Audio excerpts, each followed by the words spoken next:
आप सभी का इंतजार खत्म हुआ और आपके लिए हम लेकर आए हैं क्लास 10th का जो है मैथ। और मैं आपको आज जो है एनसीईआरटी बीटीसी का सॉल्यूशन देने वाला हूं चैप्टर वाइज। प्यारे बच्चों, चैप्टर वाइज सॉल्यूशन करेंगे और हम लोग को बिल्कुल जो है इस ऑनलाइन के क्लास में ऑफलाइन जैसा जो है तैयारी जो है करने वाले हैं। और बोर्ड एग्जाम में हम लोग का जो है मिशन है कि आने वाले 2027 के एग्जामों में 450 प्लस मार्क्स लेकर आने की, जिसके लिए हम लोग ठान लिए हैं। और सारे सब्जेक्ट क्लास, सारे सब्जेक्ट का जो है वीडियो बैक टू बैक इस चैनल पे मौजूद है।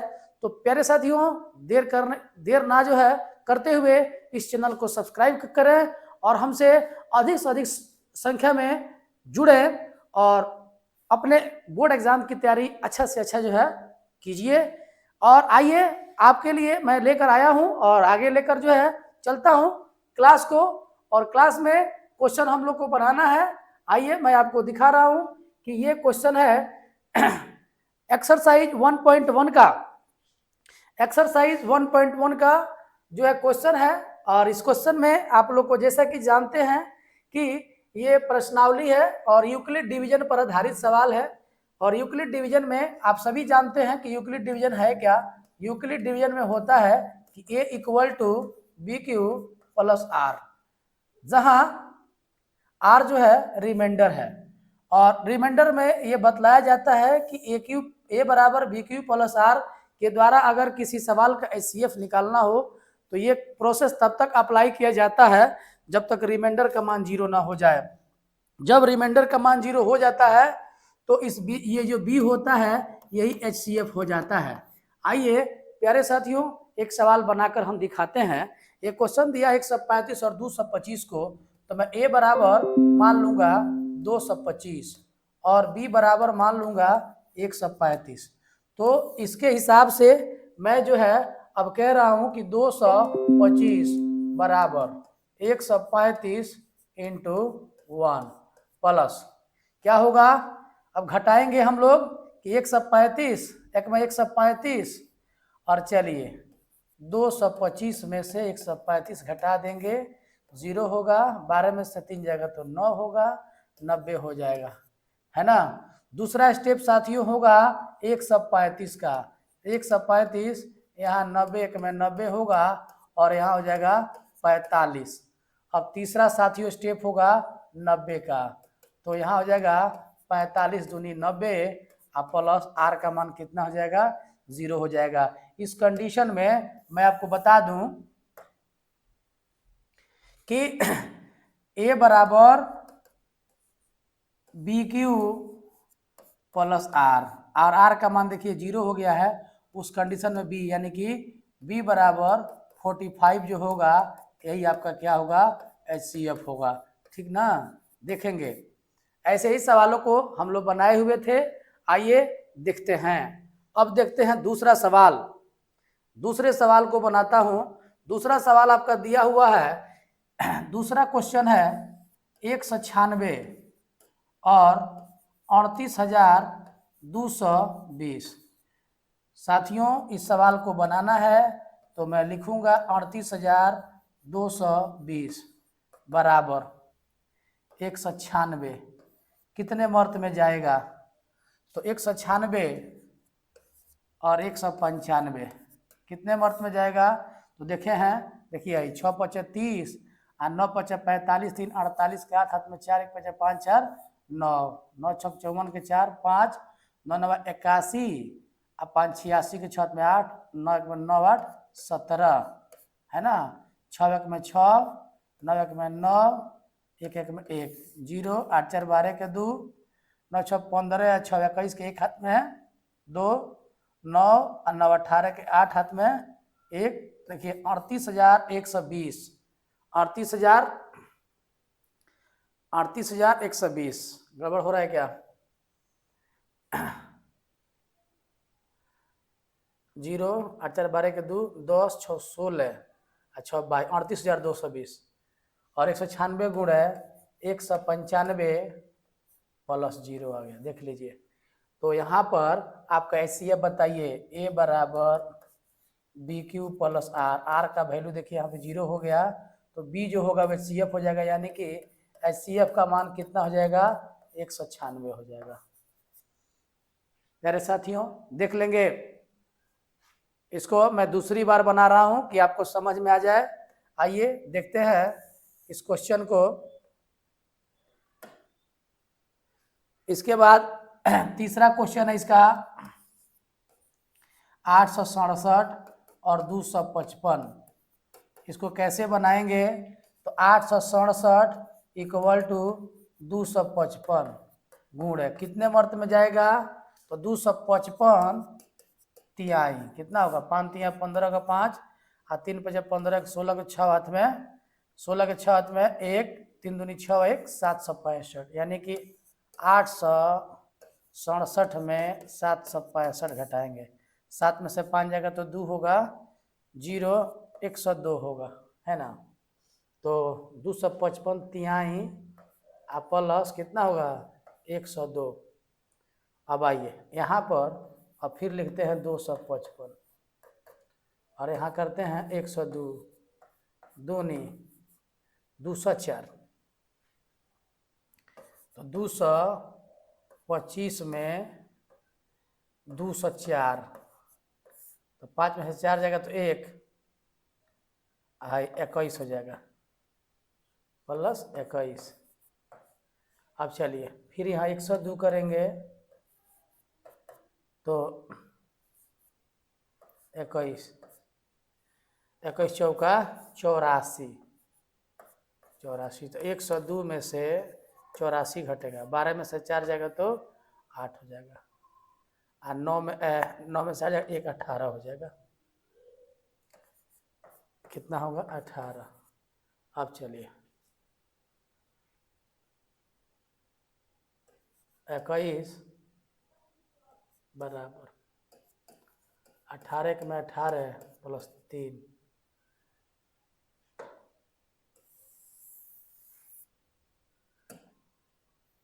अब चलिए 18, अब होगा 18 बराबर 3 और 6 का 18 प्लस 0, ठीक है। तो HCF का वैल्यू कितना हो जाएगा प्यारे साथियों, 3 हो जाएगा। चलिए ये आपका हो जाता है HCF जो है HCF 255 तिया 5 तिया 15 का 5 और 5 तिया 15 1 16 के 6 हाथ में 1 765, 867 में 765 102, ठीक है। 102 होगा तो 102 दूनी 204 21, ठीक है, जो 84 18, अब फिर हो गया 21 और 18 1 में 18 3 21, ठीक है। अब चलिए 18 इक्वल टू, ठीक है साथियों, सही है क्वेश्चन, सही है। चलेंगे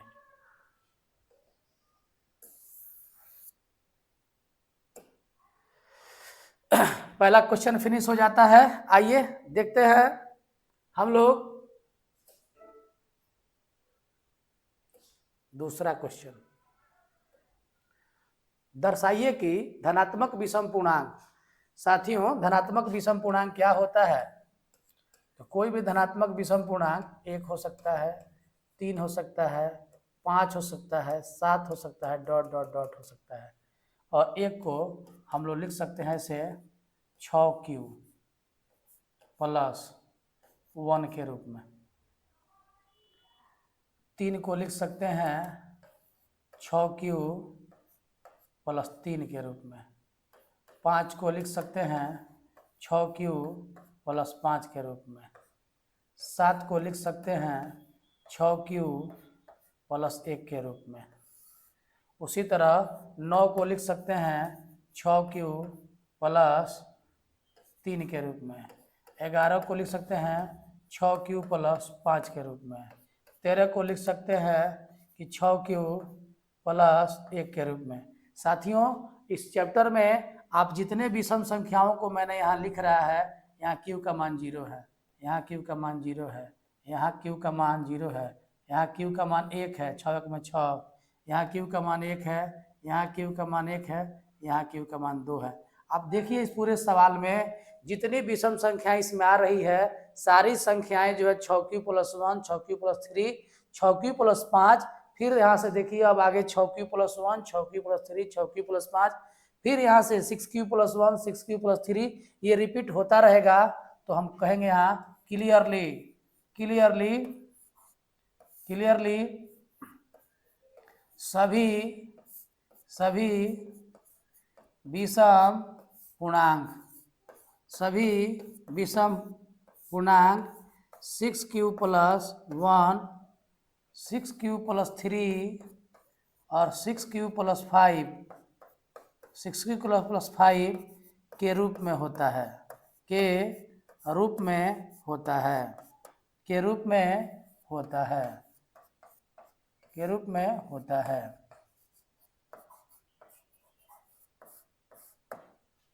चलिए ये क्वेश्चन हो गया।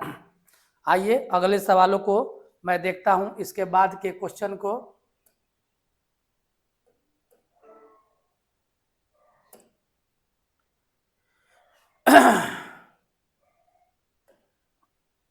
किसी परेड में 616 सदस्यों वाली एक सेना आर्मी की टुकड़ी को 32 सदस्यों वाले आर्मी बैंड के पीछे मार्च करना है। दोनों समूहों को समान संख्या वाले स्तंभों में मार्च करना है। उन स्तंभों की अधिकतम संख्या क्या है साथियों जिनमें वे मार्च कर सकते हैं? तो सिंपल सा सवाल है कि 616 और 32 के बीच में 616 और 32 के बीच में हम लोग क्या निकाल देंगे? HCF निकाल देंगे। इसके लिए 616 = 32। अब कितने मर्त में जाएगा? कितने मर्त में जाएगा? तो 32 से 616 में भाग देंगे। तो 616 से 616 एक में 32 एक में 32, तो 11 में से 2 जाएगा तो 9 हो जाएगा, और 5 में से 3 जाएगा तो 2 हो जाएगा। अब यहाँ पे कितना हो जाएगा? 6 हो जाएगा। अब चलिए कितने मर्त में जाएगा? तो 7 मर्त में। 2 × 14 के 4, 2 × 14 3 × 21 है 1, 22। कितना हो जाएगा? 8 मर्त में देखेंगे। 8 दूनी 16 के 6 और 3 8 है 24 1 25। हाँ 6 6 0 और 9 में से 5 जाएगा तो 4, 40 आ रहा है। तो यहाँ लिखेंगे 32 × 18, 32 × 18, 9 मर्त में जाएगा। सॉरी।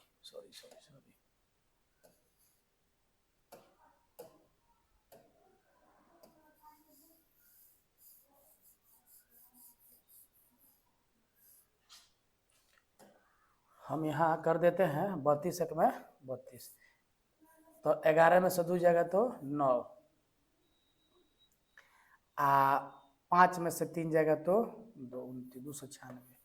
अब 9 मर्त में, तो 9 दूनी 18 के 8, 9 दूनी 18 के 8 और 3 और 27 1 28, 9 दूनी 18 के 8 में 1 और 9 3 27 1 28। 6 में से 16 में से 8 जाएगा तो 8 हो जाएगा, है ना, ये कट जाएगा। तो ये हो जाएगा। आपको देखेंगे यहाँ पे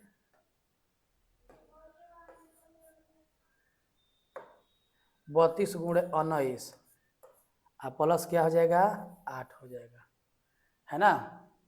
अब आइए यहाँ पे हो जाएगा 32 और यहाँ लिखेंगे 8 × 4 + 0।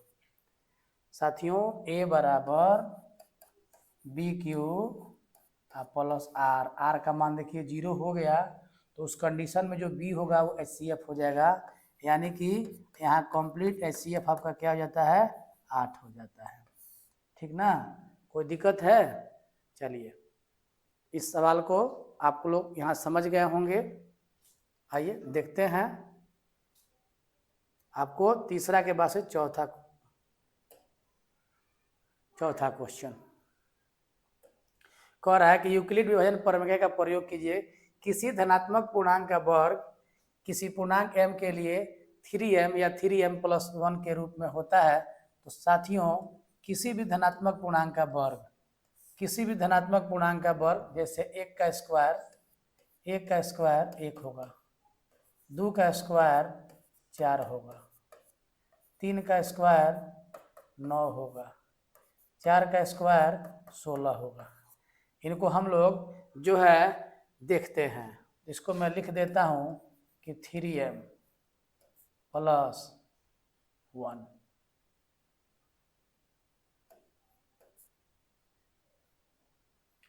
इसको लिख देता हूँ 3m + 1। इसको लिख देता हूँ 3m + 0। इसको लिख देता हूँ 3m + 1, यानी कि हो गया 3m।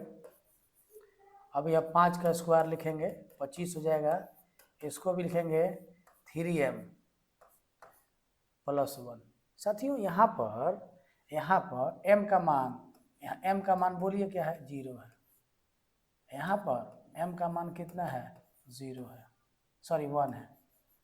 यहाँ पर m का मान कितना है, यहाँ पर m का मान 3 है ना। यहाँ पर m का मान बताइए कितना है, m का मान कितना है, 5 है। यहाँ पर m का मान कितना है, 8 है।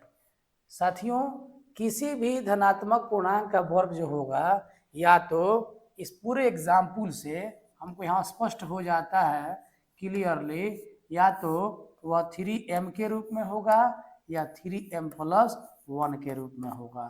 ये आपका क्वेश्चन है, ये आपका सवाल है। यहाँ देख सकते हैं किसी भी धनात्मक पूर्णांक का वर्ग, किसी भी धनात्मक पूर्णांक का वर्ग 3m या 3m + 1 के रूप में होगा। ये आप क्वेश्चन को देख सकते हैं। आइए हम लोग देखते हैं अगले सवाल को, अगले क्वेश्चन को देखते हैं।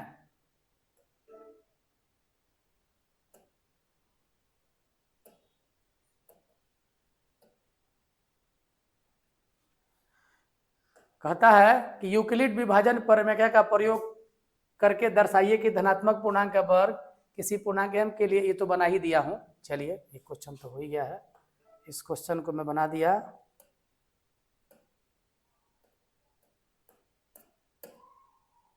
आइए ये क्वेश्चन है आपके सामने। यूक्लिड विभाजन प्रमेय का प्रयोग करके दर्शाइए कि धनात्मक पूर्णांक का वर्ग, धनात्मक पूर्णांक 9m + 1 9m + 8 के रूप में होता है। ये भी बहुत आसान सवाल है, बहुत आसान सवाल है। 1 का घन करेंगे तो 1 होगा, 2 का घन करेंगे तो 8 होगा, 3 का घन करेंगे 27 होगा, 4 का घन करेंगे तो 64 होगा। बच्चों इस सवाल को हम लोग 9m के रूप में रखेंगे तो 9m + 1 के रूप में तो हो ही जाएगा ये, जहाँ पे m का मान कितना हो जाएगा, 0। देख लीजिएगा। उसी तरह इसको हम लिखेंगे कि 9m + 8, 9m + 8, m का मान यहाँ कितना हो जाएगा, 0। तो ये मिल जाएगा, ध्यान से देखिएगा। और ये देखिएगा अब यहाँ लिखेंगे 9m + 0 के रूप में, यानी कि ये जो हाँ m का मान कितना है, 3 है ना। अब भाई देखिए इसको लिखूंगा कि 9m + 1 के रूप में। देखिए तो 9m, अब चलिए 5 का लिखिए, 5 का क्यों लिखिएगा तो 125 हो जाएगा। अब चलिए 9 होगा प्लस 9 में 9,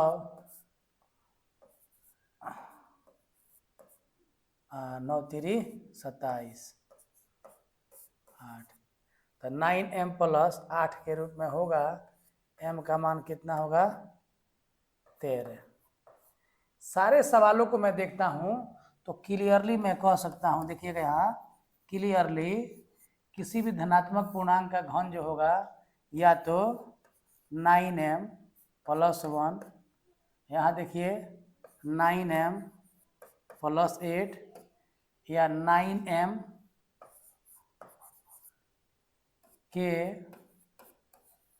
रूप में।